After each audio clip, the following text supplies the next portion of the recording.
The FA Cup semi-final will be the fourth meeting between United and Chelsea this season. United have won all three of their encounters with Chelsea at an aggregate score of 8-1. United clearly have Chelsea's card at the moment. That being said, United are a different team now to the team that won those three games and the way in which they won them. So what can we expect from Sunday's semi, which is probably the biggest game between the two clubs this season? In the previous three encounters between the two sides, Chelsea have clearly dominated the possession stats, averaging 60% possession across the three games and making 298 more passes than United across the two Premier League encounters.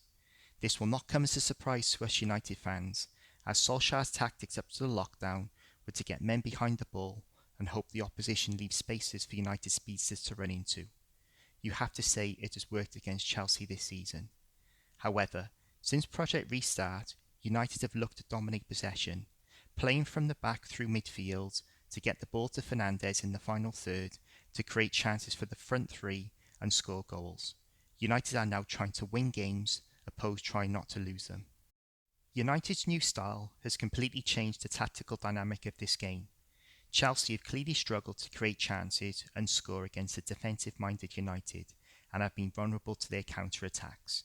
Chelsea's vulnerability to the counter-attack has been highlighted in a number of games since the resumption of football, and that will not change in this game.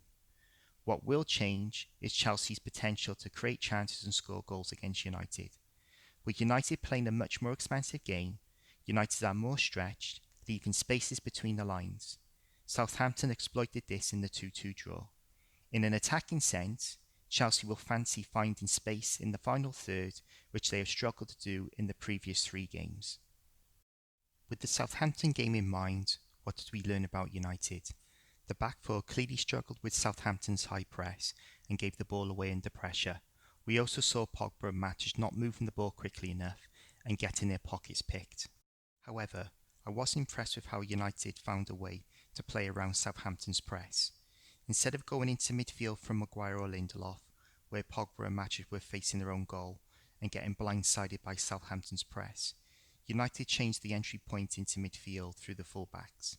It stretched Southampton's press, creating a little more space in the midfield for Matic and Pogba, and instead of receiving the ball facing their own goal, Pogba and Matic were getting the ball on the half turn.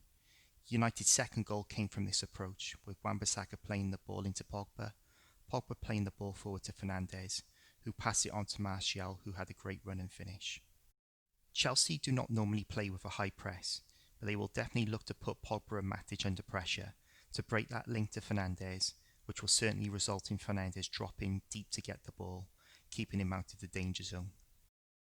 The biggest concern to come out of the Southampton game was United's inability to play without the ball.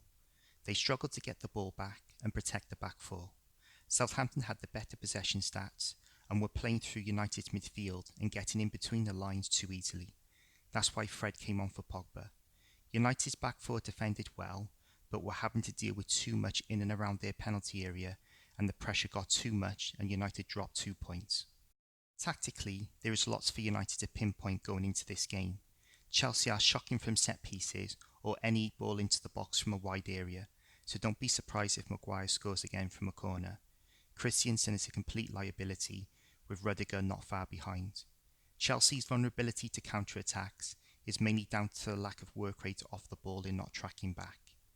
United are one of the most potent counter-attacking teams at the moment, so this perceived Chelsea weakness potentially plays into the hands of United's main strength. This is the first top side United are facing with this new style. I'm intrigued to see if United can take the game to Chelsea as they have done against more passive sides who have backed off United. We can't hide from the fact that the first time a team fronted up against United, in the form of Southampton, we struggled. Despite Chelsea's weaknesses, they pulled a huge result out of the bag against Manchester City, and that can't be ignored. The lack of squad rotation from Solskjaer looked like it caught up with them, or at least Fernandes against Southampton. He made more mistakes in that game than in all his previous appearances put together. He looked mentally and physically fatigued. Chelsea will have a 5-day break going into this game, where United will only have 3 days. On a big Wembley pitch, that could prove advantageous to Chelsea. United definitely showed some weakness against Southampton, and United's expansive style will help Chelsea create more chances than they have in the previous 3 encounters. The Devils' verdict is a 3-2 victory for Chelsea. I just think it would be sod's law for Chelsea to nick this one, but I obviously hope I'm wrong. In case you were wondering, this is a Manchester United fan channel. Let me know your predictions on the big game in the comments below. Please like, subscribe and share, and I'll see you next time.